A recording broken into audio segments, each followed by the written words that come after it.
Capítulo 2. Fé. Visualização do desejo e certeza da realização. O segundo passo em direção à riqueza. A fé é o alquimista da mente. Quando a fé se junta à vibração do pensamento, o subconsciente logo se apossa da combinação, transformando-a em seu equivalente espiritual, que é então transmitido para a inteligência infinita, como no caso da prece. Entre as emoções positivas, as mais poderosas são a fé, o amor e o sexo. Quando as três se combinam, produzem o efeito de colorir a vibração do pensamento, e de maneira que chegue de imediato ao subconsciente, onde é transformada em seu equivalente espiritual, sendo essa a única forma de se obter uma resposta da inteligência infinita. O amor e a fé são psíquicos, relacionados ao lado espiritual do homem. O sexo é puramente biológico e relacionado somente ao físico. A mistura ou combinação dessas três emoções abre uma linha direta de comunicação entre a mente finita e pensante do homem e a inteligência infinita. Como desenvolver a fé? A fé é um estado de espírito que pode ser induzido ou criado pela afirmação ou repetição de instruções ao subconsciente, empregando-se o princípio da autossugestão. Essa frase oferece uma boa explicação para a importância do princípio da autossugestão na transmutação do desejo em seu equivalente material ou monetário. À guisa de ilustração, considere o propósito para o qual supostamente você está lendo esse livro. O objetivo imediato é, de certo, adquirir a habilidade de transformar o intangível impulso mental do desejo em sua contrapartida material, ou seja, dinheiro. Seguindo as instruções apresentadas nos capítulos sobre autossugestão e subconsciente, você pode convencer o seu subconsciente da sua certeza de que receberá aquilo que está pedindo. O subconsciente, então, agirá com base nessa crença, devolvendo-a em forma de fé, seguida de planos definidos para a realização do seu objetivo. É extremamente difícil descrever o método para desenvolver a fé, quando ela ainda não existe. É quase tão difícil quanto descrever a cor vermelha para um cego que nunca viu cores e não dispõe de qualquer elemento para estabelecer a comparação. A fé é um estado de espírito que pode ser desenvolvido pela vontade, depois que você domina os 13 princípios, pois se desenvolve voluntariamente pela aplicação e pelo uso desses princípios. O único método conhecido de desenvolvimento voluntário da fé é a repetição afirmativa de ordens ao subconsciente. Talvez o significado fique mais claro a partir desta explicação de um famoso criminalista sobre como os homens se tornam criminosos. Quando pela primeira vez o indivíduo entra em contato com um crime, ele o abomina. Se mantém o contato por algum tempo, acostuma-se e suporta. Se continua em contato por mais tempo, acaba por aceitá-lo, sendo dominado por ele. Isso equivale a dizer que qualquer impulso mental repetidamente transmitido ao subconsciente acaba por ser aceito e influenciado por ele, que então o traduz em seu equivalente material por meio dos processos mais práticos disponíveis. Agora, veja esta afirmativa. Todos os pensamentos, combinados a sentimentos e a fé, começam imediatamente a transformar-se em seus equivalentes ou contrapartidas materiais. As emoções ou a porção sentimental dos pensamentos são fatores que emprestam vitalidade e ação a esses pensamentos. Fé, amor e sexo, quando combinados a qualquer impulso mental, provocam uma ação maior do que qualquer um deles isoladamente. Não são somente os impulsos mentais misturados à fé que podem atingir e influenciar o subconsciente, mas também os que foram mesclados a qualquer emoção, seja positiva ou negativa. A partir dessa afirmativa, você pode entender que o subconsciente dispõe da mesma agilidade para transformar em seu equivalente material tanto o impulso mental de natureza negativa ou destrutiva, quanto o impulso mental de natureza positiva ou construtiva. Deve-se a isso o estranho fenômeno que milhões de pessoas experimentam e que chamam de azar ou má sorte. Existem milhões de indivíduos que se acreditam condenados à pobreza e ao fracasso, por alguma estranha força sobre a qual creem não ter controle. São eles os criadores da própria infelicidade, em razão dessa crença negativa que é captada pelo subconsciente e traduzida em seu equivalente material. Esse é o momento apropriado para reiterar que você pode transmitir ao seu subconsciente qualquer desejo que queira traduzir em seu equivalente material ou financeiro, mantendo-se no estado de expectativa ou crença de que essa transmutação realmente ocorrerá. A fé é o elemento que determina a ação do subconsciente. Não há nada que impeça você de enganar o seu subconsciente, dando-lhe instruções por meio da autossugestão, como eu enganei o subconsciente do meu filho. Para fazer com que esse estratagema pareça mais real, sempre que você conversar com seu subconsciente, proceda exatamente como se já possuísse o bem material que deseja. Qualquer ordem transmitida ao subconsciente em um estado de crença ou fé, a certeza de que será obedecida, será por ele transformada em seu equivalente material, pelos meios mais práticos e diretos que estiverem disponíveis. Certamente, você já possui material suficiente para estabelecer um ponto de partida para a experiência e a prática, por meio das quais poderá adquirir a capacidade de integrar a fé a qualquer ordem dada ao subconsciente. A perfeição vem com o exercício, não basta ler as instruções.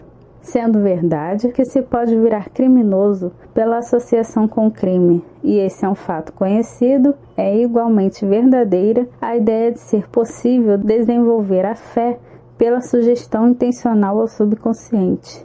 A mente acaba por observar a natureza das influências que a dominam.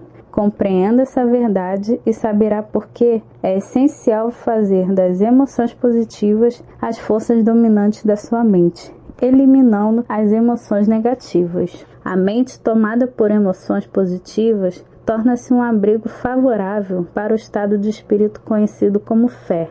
A fé pode, à vontade, transmitir ao subconsciente instruções que são aceitas e rapidamente postas em ação. A autossugestão pode induzir a fé. No decorrer dos tempos, os religiosos sempre aconselharam a humanidade a ter fé, nisso ou naquilo, neste ou naquele dogma ou credo, mas não lograram dizer ao povo como conseguir. Não explicaram que a fé é um estado de espírito que pode ser induzido pela autossugestão. Em linguagem acessível, vamos ver tudo o que sabemos sobre o princípio pelo qual a fé pode ser criada ou desenvolvida. Tenha fé em você, fé no infinito. Antes de começar, vamos relembrar isto. Fé é o eterno elixir que dá vida, poder e ação ao impulso mental. A frase anterior merece ser lida 2, 3, 4 vezes em voz alta. Fé é o ponto de partida para toda acumulação de riqueza. Fé é a base de todos os milagres e de todos os mistérios que não podem ser analisados pelas leis da ciência. Fé é o único antídoto conhecido para o fracasso. Fé é o elemento que, combinado à prece, abre um canal direto de comunicação com a inteligência infinita. Fé é o elemento que transforma a vibração comum do pensamento criada pela mente finita do homem em seu equivalente espiritual. Fé é o único instrumento por meio do qual as forças cósmicas da inteligência infinita podem ser atraídas e aproveitadas pelo homem. Todas essas afirmativas podem ser provadas. A prova, simples e facilmente demonstrável, está ligada ao princípio da autossugestão. Vamos, pois, concentrar nossa atenção na autossugestão, em que consiste e o que é capaz de realizar. Sabe-se que todo indivíduo acaba acreditando no que repete para si mesmo, seja verdade ou mentira. Uma mentira repetida continuamente passa a ser aceita como verdade. Cada um é o que é por causa de seus pensamentos dominantes, aqueles que recebem permissão de ocupar a mente. Os pensamentos que alguém deliberadamente coloca na própria mente, alimenta e combina a uma ou mais emoções que constituem as forças motivadoras que dirigem e controlam cada movimento, ato ou feito seu. Preste atenção à importância desta verdade. Pensamentos combinados a quaisquer sentimentos ou emoções constituem uma força magnética que atrai, pelas vibrações do éter, outros pensamentos similares ou relacionados. Portanto, um pensamento magnetizado com emoção pode ser comparado à semente que, quando plantada em solo fértil, germina, cresce e se multiplica muitas e muitas vezes, até transformar-se em milhões de incontáveis sementes da mesma espécie. O éter é uma imensa massa cósmica de eternas forças de vibração.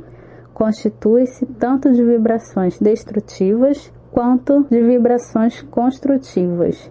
Carrega sempre vibrações de medo, pobreza, doença, fracasso, miséria, bem como vibrações de prosperidade, saúde, sucesso e felicidade. Tão certo como carrega, por meio do rádio, o som de centenas de orquestrações musicais e centenas de vozes humanas, todas mantendo sua individualidade e suas formas de identificação.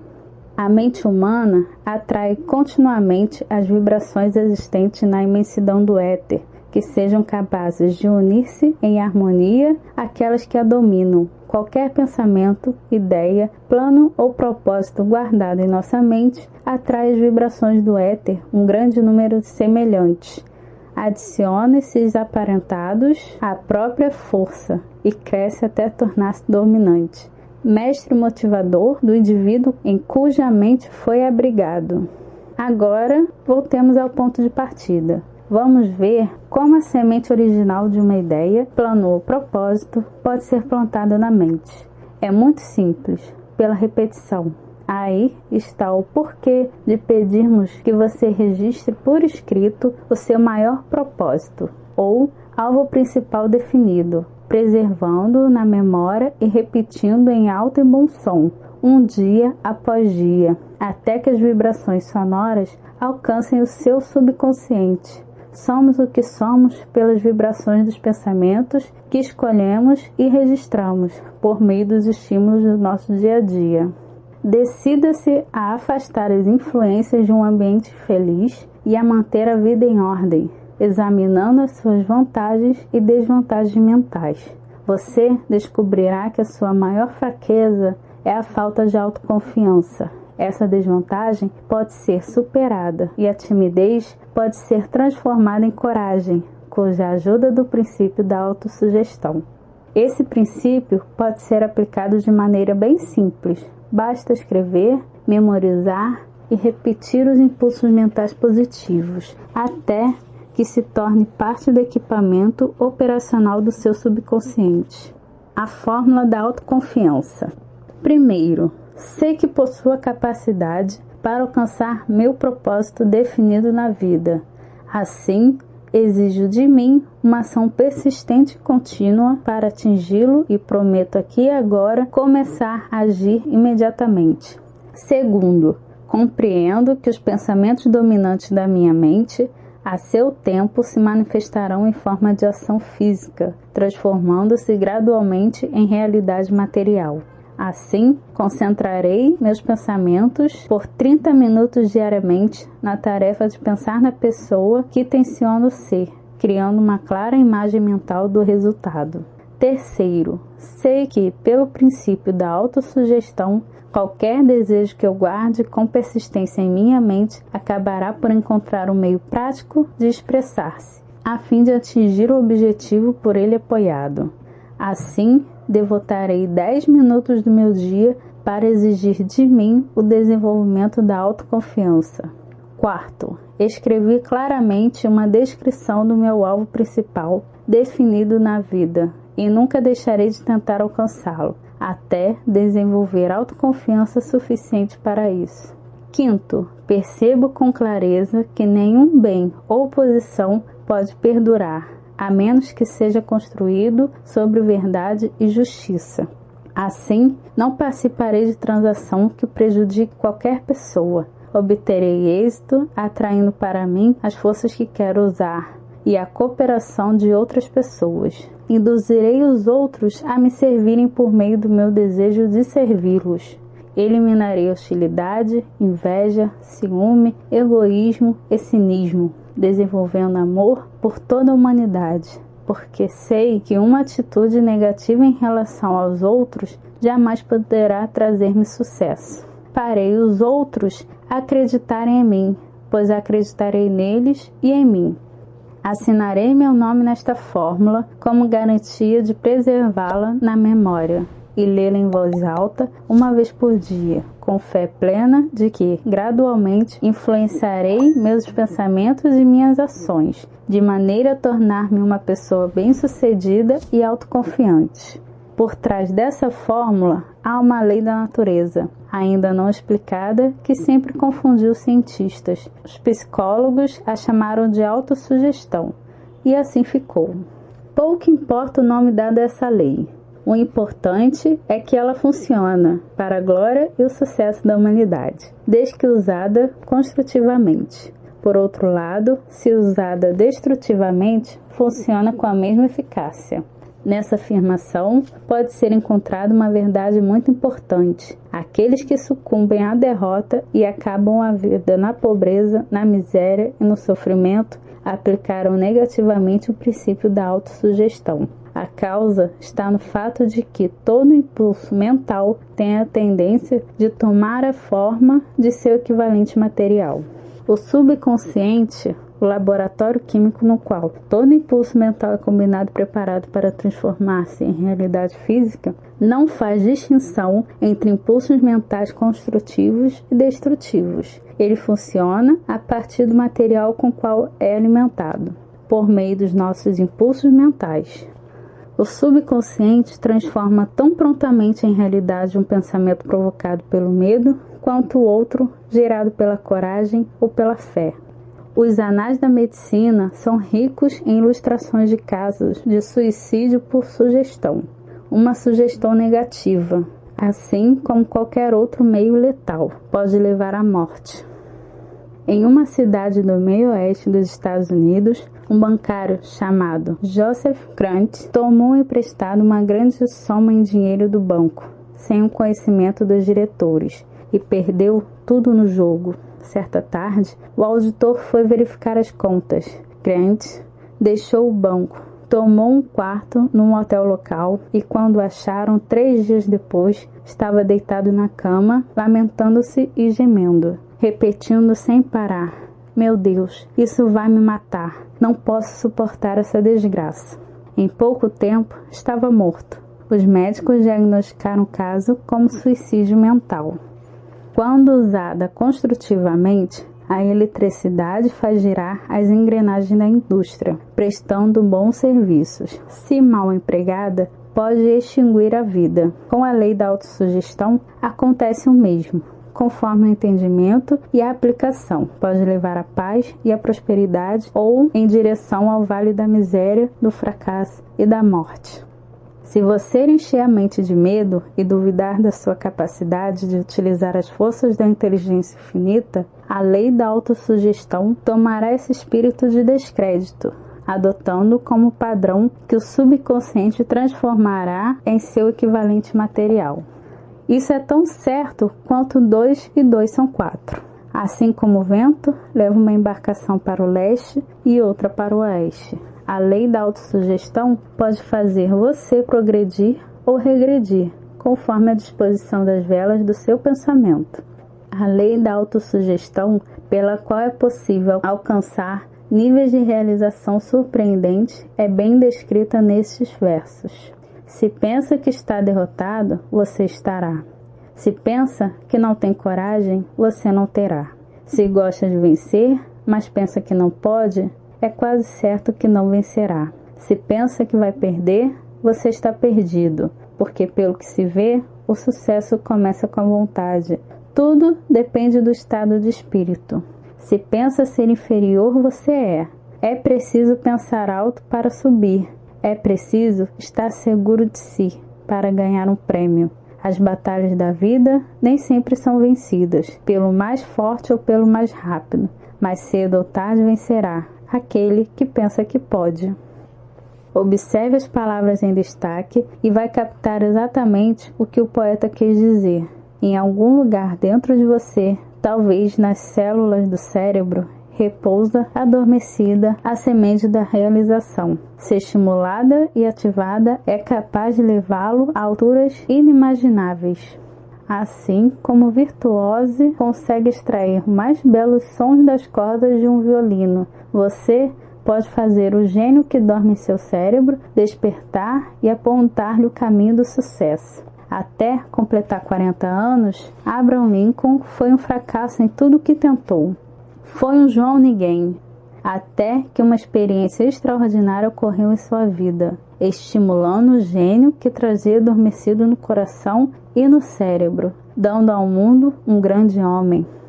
Essa experiência misturou-se com emoções de tristeza e amor, chegando até ele por intermédio de Anne Rutledge, a única mulher que realmente amou.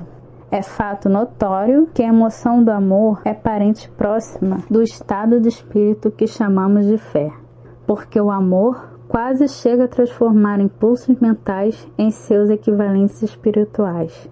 Durante o trabalho de pesquisa para este livro, com a análise das vidas e dos feitos de centenas de indivíduos que alcançaram realizações extraordinárias, ficou claro que, por trás de quase todos eles, havia o amor de uma mulher. A emoção do amor cria no coração e no cérebro humanos um campo favorável de atração magnética que causa um afluxo das mais elevadas e melhores vibrações em suspensão no espaço.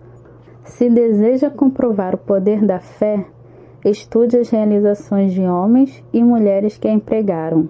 No topo da lista vem o Nazareno. O cristianismo é a maior força a influenciar a mente dos homens. A base do cristianismo é a fé. Não importa quantos possam ter deturbado ou interpretado equivocadamente o significado dessa grande força, tão pouco quanto os dogmas e crenças que não refletem sua doutrina tenham sido criados em seu nome. A existência dos ensinamentos e das realizações de Cristo, que podem ter sido interpretados como milagres, era nada mais, nada menos que fé. Se existe o fenômeno chamado milagre, ele é produto desse estado de espírito chamado fé. Alguns professores de religião e muitos dos que se dizem cristãos não compreendem nem praticam a fé. Vamos considerar o poder da fé exercido por um homem conhecido como, em todo o mundo civilizado, Mahatma Gandhi, da Índia. Nesse homem, o mundo tem um dos mais incríveis exemplos das possibilidades da fé. Gandhi foi mais poderoso do que qualquer outro homem vivido de seu tempo.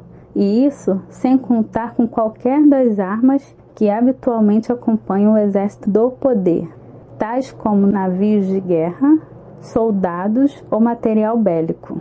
Gandhi não possuía dinheiro, nem casa, nem roupas, mas tinha poder. Como isso era possível? Gandhi conquistou o poder com base em sua compreensão do princípio da fé e em sua habilidade de transplantar essa fé para a mente de 200 milhões de pessoas. Gandhi realizou pela influência da fé o que o mais forte poderio militar não conseguiu nem jamais conseguirá fazer com seus soldados e seu equipamento militar. Ele realizou o feito extraordinário de convencer 200 milhões de mentes a se unirem e agirem em harmonia, como se fossem uma só. Que outra força sobre a face da terra, a não ser a fé, conseguiria tanto? Chegará o dia em que empregados e empregadores descobrirão as possibilidades da fé. Esse dia está nascendo. O mundo inteiro tem tido a oportunidade de testemunhar o que a falta de fé pode causar à economia. Certamente, a civilização produziu um número suficiente de seres humanos inteligentes para fazerem uso da grande lição que a desaceleração da economia ensinou ao mundo. Nesse período, o mundo teve inúmeras provas de que o medo amplamente disseminado paralisa as engrenagens de indústrias e empresas. Dessa experiência surgirão líderes dos meios empresarial e industrial, que se beneficiarão do exemplo que Gandhi nos legou, aplicando aos negócios a mesma tática que ele utilizou para reunir o maior número de seguidores que o mundo já viu. Esses líderes brotarão entre os trabalhadores anônimos das usinas siderúrgicas, das minas de carvão, das fábricas de automóveis em cidades grandes e pequenas. O mundo dos negócios vai mudar, não tenha dúvida. Os métodos do passado, baseados na combinação econômica de força e medo, serão substituídos por melhores princípios de fé e cooperação. Trabalhadores receberão mais do que salários. Aqueles que sustentam a empresa participarão dos lucros. Mas primeiro precisam ser mais dedicados e parar com conflitos e disputas. Precisam conquistar o direito à participação nos lucros. Além do mais, e isso é o mais importante de tudo, os líderes serão indivíduos capazes de compreender e aplicar os princípios de Mahatma Gandhi. Somente assim conseguirão despertar em seus seguidores o espírito de completa cooperação, que constitui o poder em sua forma mais elevada e duradoura. Esta estupenda era tecnológica em que vivemos e da qual estamos apenas emergindo, tomou a alma dos homens. Os líderes tratam os funcionários como peças de engrenagem. Foram forçados a isso como resultado de negociações segundo as quais os empregados recebem sem dar, o que prejudica todos os envolvidos. A palavra de ordem no futuro será alegria e felicidade para o ser humano. E quando esse estado de espírito for atingido, os resultados serão muito melhores do que aqueles do tempo em que o empregado não conseguia combinar fé, interesses pessoais e trabalho. Devido à necessidade de fé e cooperação na administração de empresas e indústrias, será interessante e proveitoso analisarmos um evento que possibilita a perfeita compreensão do método pelo qual industriais e empresários acumularam grandes fortunas. Dar antes de tentar receber. O evento escolhido como exemplo data de 1900, quando a United States Steel Corporation foi formada.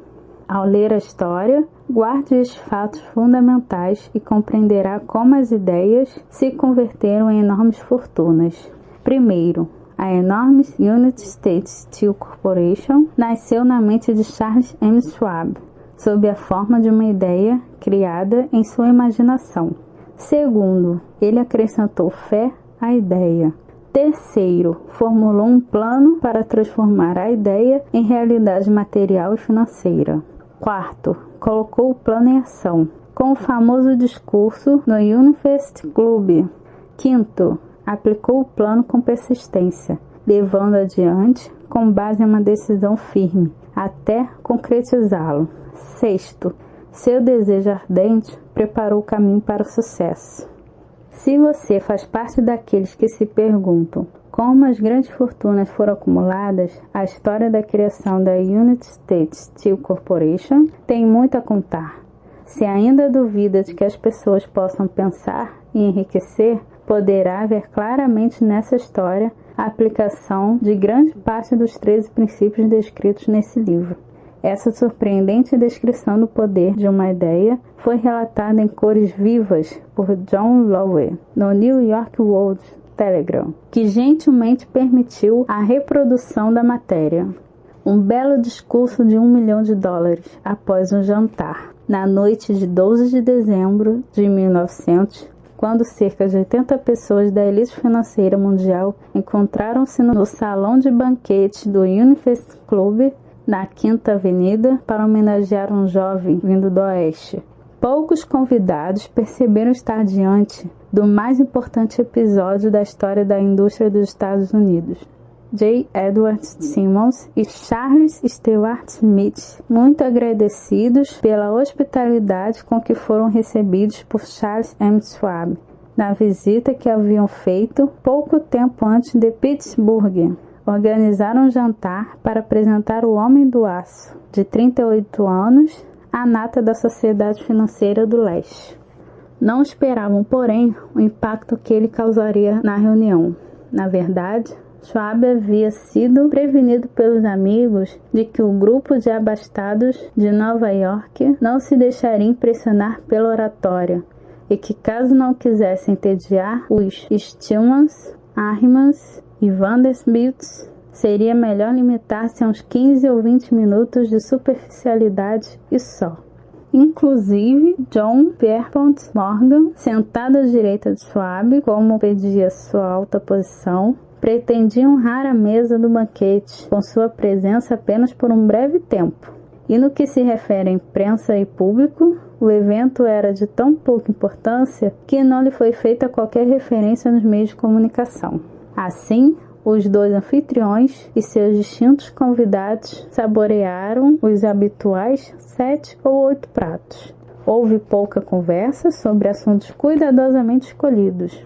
Entre os banqueiros e corretores presentes, poucos conheciam Schwab, cuja carreira florescera nos arredores do rio Monongahela. Porém, antes que terminasse a noite, todos, inclusive Morgan, o mago das finanças, ficaram impressionados e a United States Steel Corporation, um bebê de $1 milhão, seria concebido. É pena que nenhum registro do discurso de Charles Schwab no jantar tenha sido feito. Alguns pontos foram repetidos em outra ocasião, durante um encontro semelhante, dessa vez com banqueiros de Chicago. E ainda mais tarde, quando o governo entrou com uma ação para dissolver o Truste do Aço, ele deu do banco das testemunhas sua versão dos argumentos que estimularam Morgan a uma frenética atividade financeira. É provável, no entanto, que tenha sido um discurso despretensioso, nada rebuscado, pois as sutilezas de linguagem nunca preocuparam Schwab. Cheio de sátiras combinadas com graça e inteligência. Apesar disso, sua fala teve uma força e um efeito estimulante sobre os 5 bilhões de capital estimado, representado pelos convivas. Depois de Schwab falar durante 90 minutos, enquanto os participantes da reunião se encontravam ainda sob o encanto de suas ideias, Morgan o levou para um canto discreto, onde se sentaram e, balançando as pernas do alto do assento desconfortável, conversaram por mais 1 hora. A mágica da personalidade de Schwab atuava à força máxima, mas o mais significativo e marcante foi o programa bem elaborado e claramente definido apresentado por ele para a ampliação da Steel. Muitos tentaram fazer Morgan se interessar pela formação de um truste do aço, à maneira das associações de biscoitos, arames, açúcar, borracha, uísque, óleo ou goma de mascar. John W. Gates, sempre ousado, pressionou-o, mas Morgan não confiou nele. Os jovens Moore, Bill e Jim, corretores de ações de Chicago, responsáveis pela união de um truste de fósforos com uma empresa de biscoitos, também insistiram e falharam. Herbert H. Gary, o sisudo advogado, desejou promover o assunto, mas não era o suficiente bom para impressionar, até que a eloquência de Schwab levar Morgan às alturas, de onde pôde visualizar os bons resultados nos mais arrojados empreendimentos financeiros já concebido. O projeto tinha sido considerado sonho delirante de alguém em busca de dinheiro fácil. O magnetismo financeiro que começou na geração anterior a atrair milhares de companhias pequenas e às vezes mal administradas para grandes e competitivas associações tornou-se atuante no mundo do aço pelos meios técnicos desse jovial pirata dos negócios. John W. Gates, ele já havia formado a American Steel and Wire Company, resultado da fusão de uma cadeia de pequenas empresas, e criara, junto com Morgan, a Federal Steel Company. A National Tube e a American Breeding eram duas outras firmas de Morgan, e a Moore Brothers havia abandonado o negócio dos fósforos e dos biscoitos para formar um grupo americano.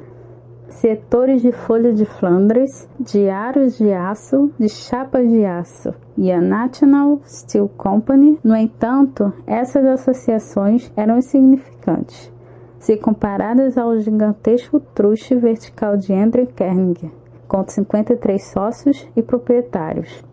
As empresas podiam associar-se à vontade, mas, ainda que operassem em bloco, não representariam qualquer ameaça à organização de Carnegie, e Morgan sabia disso.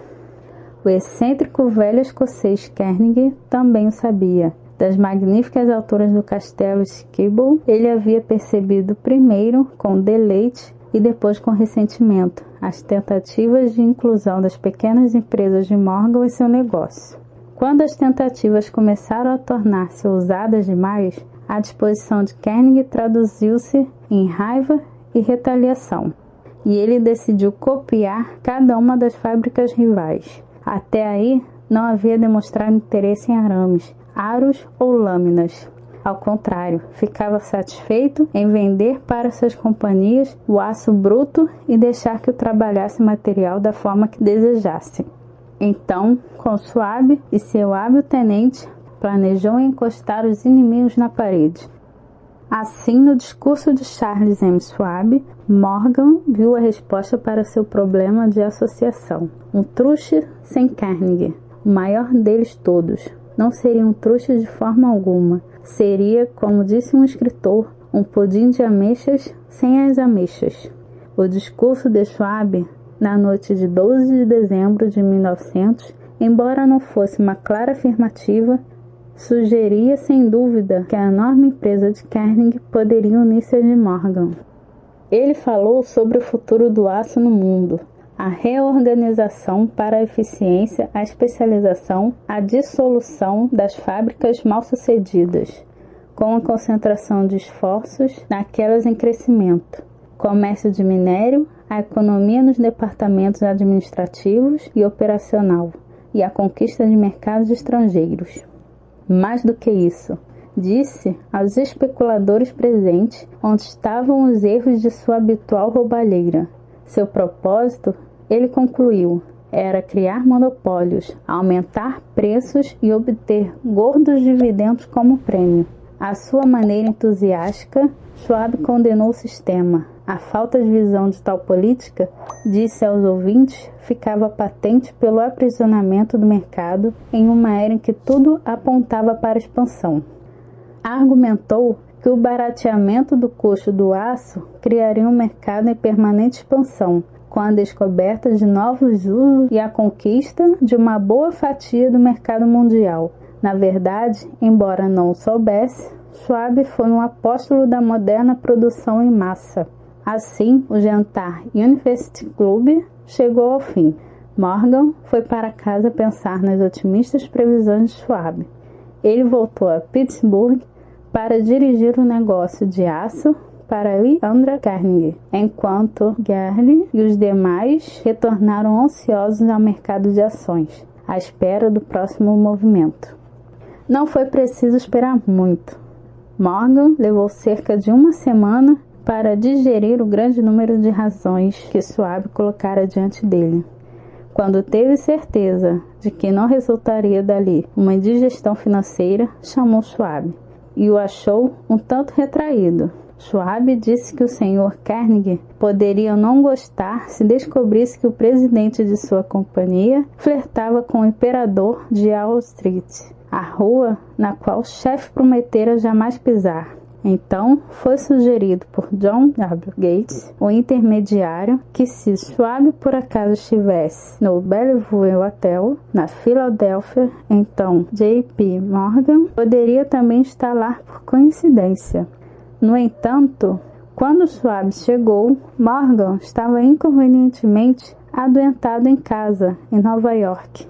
Assim, pressionado pelo convite do superior, Schwab foi a Nova York e apresentou-se ao financista. Alguns historiadores econômicos acreditam que, do início ao fim da história, a cena foi dirigida por Andrew Carnegie. O jantar para Schwab, o famoso discurso, O encontro noturno no domingo entre Schwab e o Rei do Dinheiro seriam eventos arranjados pelo astucioso escocês. A verdade é exatamente o oposto. Quando Schwab foi chamado para fechar o acordo, ele não sabia se o chefinho, como Andrew era chamado, estaria disposto a ouvir uma oferta de compra, especialmente em se tratando de um grupo que, segundo ele, não tinha um só santinho entre seus integrantes. Mas Schwab foi para o encontro levando 6 folhas escritas de próprio punho, cheias de números precisos que representavam o valor concreto e a potencial capacidade de ganhos de cada uma das siderúrgicas, que ele considerava estrelas essenciais no novo firmamento do metal. 4 homens estudaram os números a noite toda. O chefe, claro, era Morgan, firme em sua crença no direito divino do dinheiro. Com ele estava seu aristocrático sócio, Robert Bacon, um cavalheiro e conhecedor do assunto. O terceiro era John W. Gates, a quem Morgan não levava a sério, considerando um jogador. O quarto era Schwab, que na época sabia mais sobre o processo de fazer e vender aço do que qualquer um.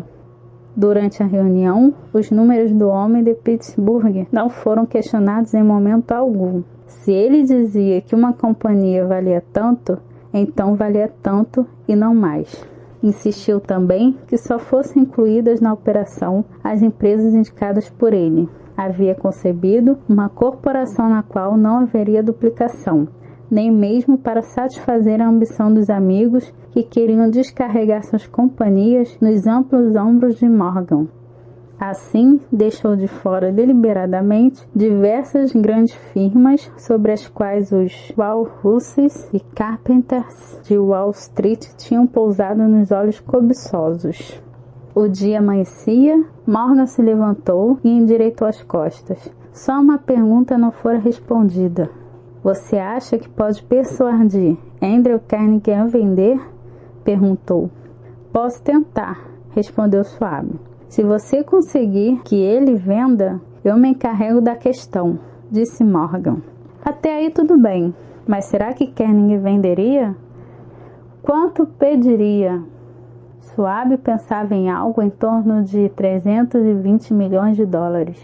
De que maneira ele receberia esse pagamento? Em ações ordinárias ou preferenciais? Em títulos, em dinheiro? Ninguém pode levantar 1/3 de $1 bilhão em dinheiro. Em janeiro, houve uma partida nos semicongelados campos de golfe de St. Andrews, em Winchester, que Andrew Carnegie disputou embrulhado em suéteres para suportar o frio, enquanto Charles Schwab falava sem parar, como de hábito, para manter o espírito alerta. Todavia, nenhuma palavra sobre negócios foi mencionada até que a dupla sentou-se no calor aconchegante do chalé de Carnegie. Então, usando a mesma persuasão com que havia hipnotizado 80 milionários no University Club, Schwab derramou as tentadoras promessas de aposentadoria no conforto dos milhões e não declarados para satisfazer os caprichos sociais do outro. Carnegie capitulou. Escreveu um número numa folha de papel, entregou a Schwab e disse: certo, é por esta quantia que venderemos.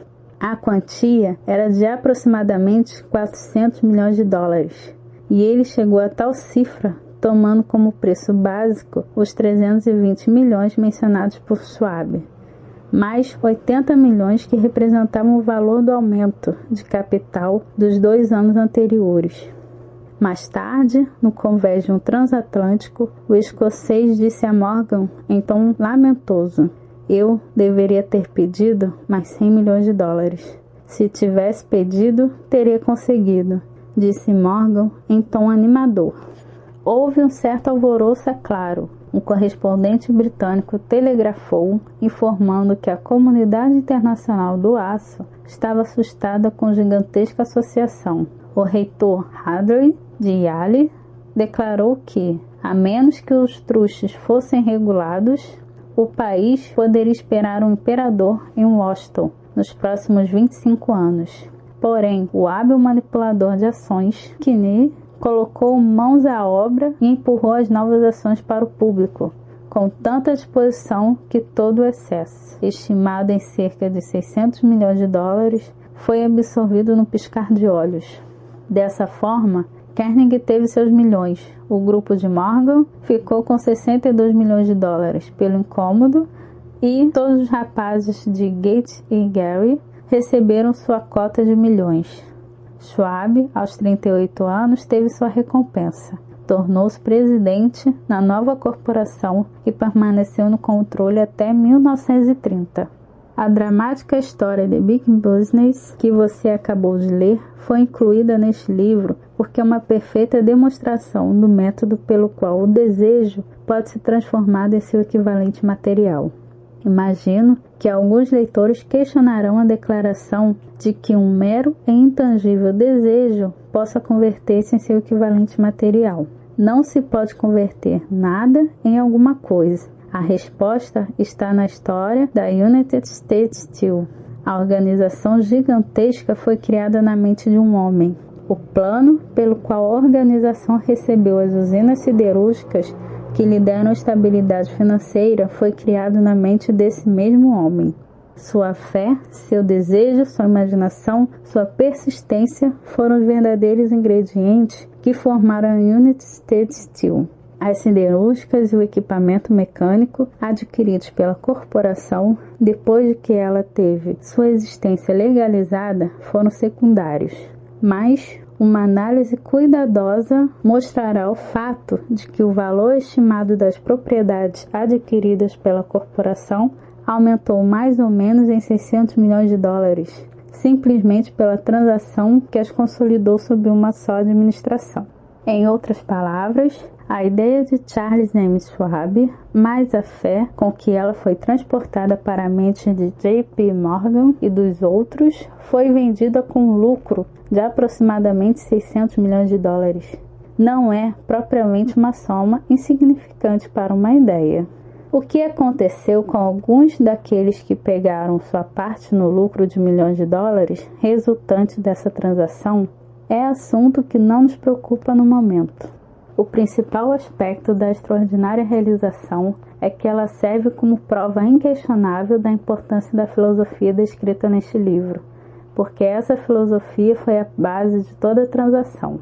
Além disso, a viabilidade da filosofia ficou clara com a prosperidade da United States Steel Corporation, que se tornou uma das mais ricas e poderosas corporações dos Estados Unidos, empregando milhares de pessoas, desenvolvendo novos usos para o aço e abrindo novos mercados, provando assim que o lucro de 600 milhões de dólares obtido com a ideia de Schwab foi merecido.